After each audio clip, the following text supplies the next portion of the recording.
Hey folks, Colin here from Sumthins Recording, and today I'm going to show you one trick to getting more top-end bite on your bass guitar. We're going to be talking about adding more top-end to bass today, but before we dive in, if you're ready to go a little bit deeper into the mixing process and hone your workflow as an engineer, then I have just the tool for you.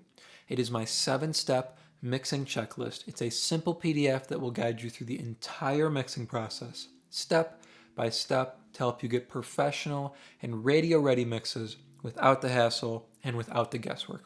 It's completely free, and you can download it below using the link in the video description. Now let's jump in here and take a look at this bass track. For me, the usual tactic when mixing bass is to simply split the two signals. So bass low end and bass top end. I usually have a bass DI and a bass amp. In this instance here, I just had a bass DI, duplicated the track, called it bass amp, and I have one that's the low end and one that's the top end. So I have everything below 180, and then on the opposite track here, I have everything above 180. Now for me, when I got to this point, I still didn't have quite enough top end. So I finished mixing the bass here.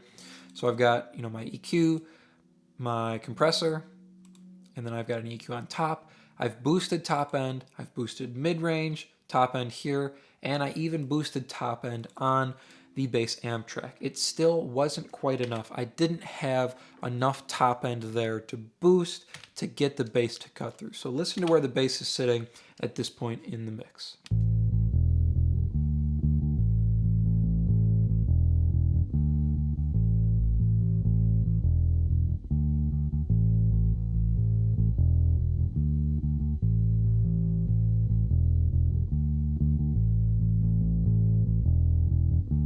So it's got good low end, it's got good mids, but there's just nothing above like 1.5K, which isn't quite great because we can't get the bass to cut through the mix. We got a couple electric guitars here, we got a stack of vocals here, and we need the bass to be able to compete, especially because there's not that many guitars. We don't want our bass to be just low end. We want it to have some top end bite so it can sit with this pair of electric guitars that's carrying the mix. And you can see there's not a kick drum either, so we need our bass to carry some low end and to have enough top end to be big and to help carry this mix along with our guitars and snare drum.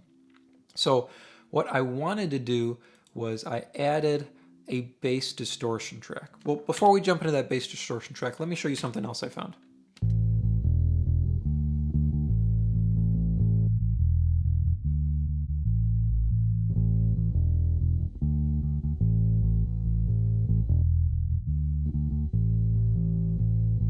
So even muting out the bass amp, I still don't lose or gain that much from it, right? When I kick it back in, I just kind of get some low mids that don't contribute that much to our bass sound. So what I did was I duplicated the bass DI one more time, so even further, and we're using the same pieces that we have on our bass amp. So everything above 180, and we still have that top end boost there, but we're adding a distortion plugin afterwards. So take a listen to what this track, so this is the bass diss track, take a listen to what this sounds like.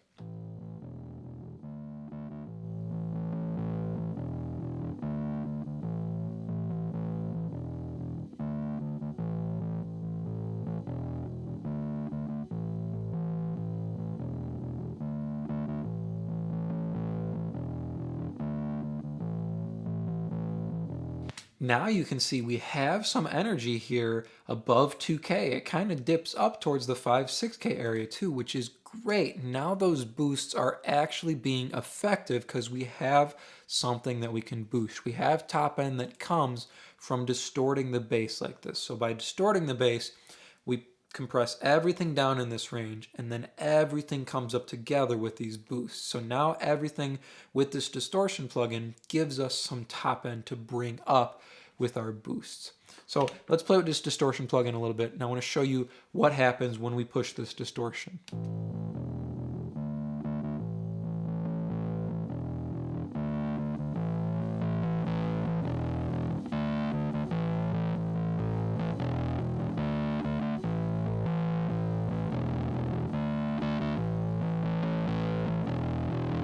The more we push it, the more of this top end bite we get between about 2 and 5K, which is the area I like to boost on bass to get some of that top end bite.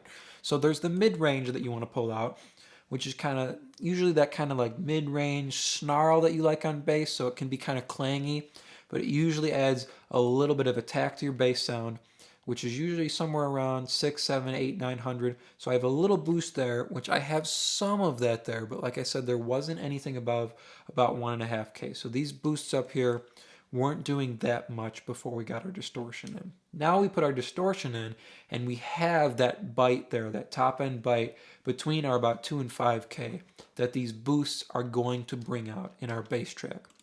Let's pull our distortion back somewhere where it was, so it's not so crazy, but we can still bring it up underneath enough to get some of that top end bite without it getting too clangy.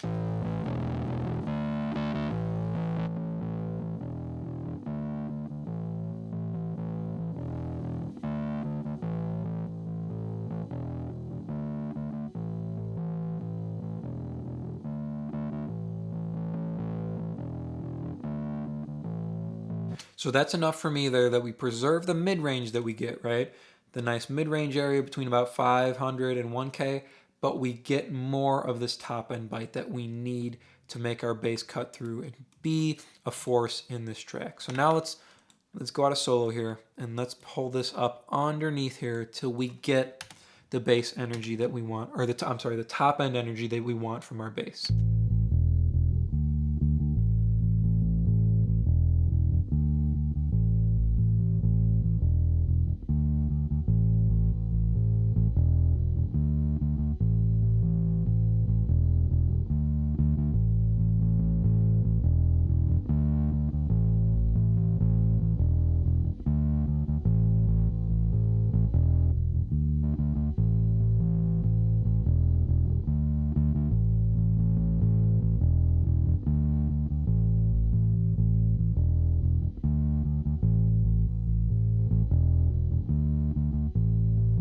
So to me, that sits really nicely there around the -8 area, but it sounds good as we pull it up too. So depending on the track that you're working in, how much more top end you need on the bass is up to you. You could pull this all the way up. The more you pull it up, the more you're going to hear of the actual distortion rather than just the top end that you're generating from the distortion track. So down in this area, it feels more like just top end to me on the bass. The further you go up with it, the more it's going to sound like distortion on your bass, which can be great too if you have a more aggressive track and you need to add that top end and you need some distortion in the track. So that can be great too.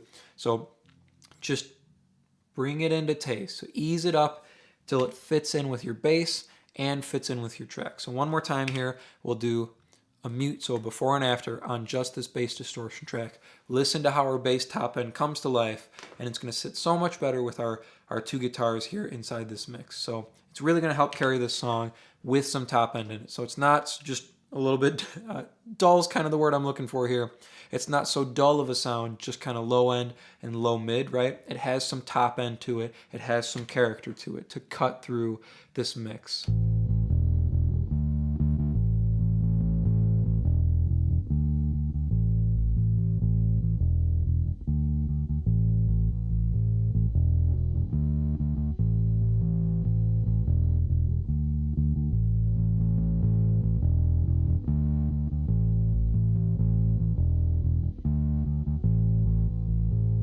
So without distortion, it's very plain Jane sounding of a bass tone, just low end, just low mid. We kick this distortion in, we get some bite, some top end to help it cut through and compete and be a force to be reckoned with in this mix. I hope that was helpful for you. Like I said, if you're ready to take your mixes to the next level and start dialing in your mixing workflow, then I have just the tool for you, and it is completely free. It's my 7-step mixing checklist. You can download it using the link below and start creating more professional mixes in less time. Thank you so much for watching, and I will see you in the next video.